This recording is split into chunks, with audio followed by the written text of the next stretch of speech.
好，中东局势是继续紧张，到3月初六，外交部已经协助调伫咧中东地区795位国人返来到咱台湾。也行政院长杜永泰表示讲，外交部是当咧甲当地政府协调，苹果讲用包机甲国人再度返来，好想要离开中东地区真正无简单。都有调伫咧卡达台湾人讲哦，伊是先行陆地到甲别国才坐飞轮机，毋过呢，干那要对卡达行陆地离境，就真费心神。因为大家拢来抢车，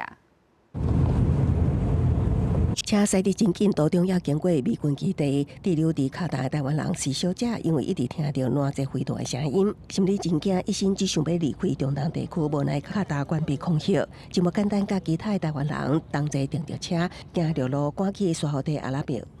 他们一直拦截飞弹，但你还是觉得很不安全，跟办事处他们联系。但是他们的说法是说，就是目前还没有要撤侨，然后如果有意离开卡达的话，他们可以帮忙协助申请沙烏地的临时入境许可。休息区，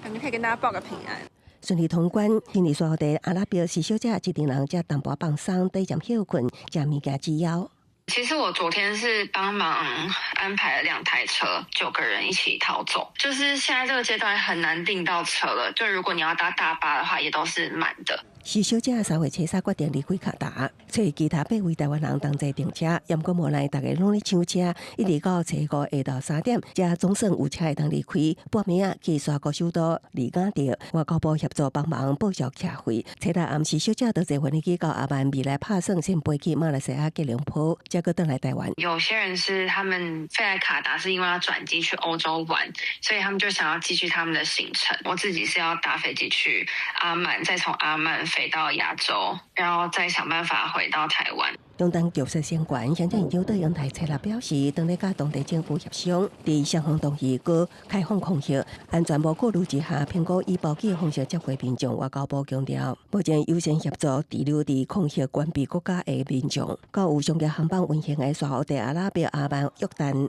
阿联大公国坐飞轮机。现阶段是以优先协助滞留在空域关闭的国家，特别是卡达、巴林、以色列的国人。前往前述国家搭乘商业航班离境返台。外交部统计，到初六已经协助795名滞留咱国民众顺利返来，初七有计会阁有233名民众坐商业航空返来。未来会依据中东情势发展，随时调整护侨措施。记者综合报道。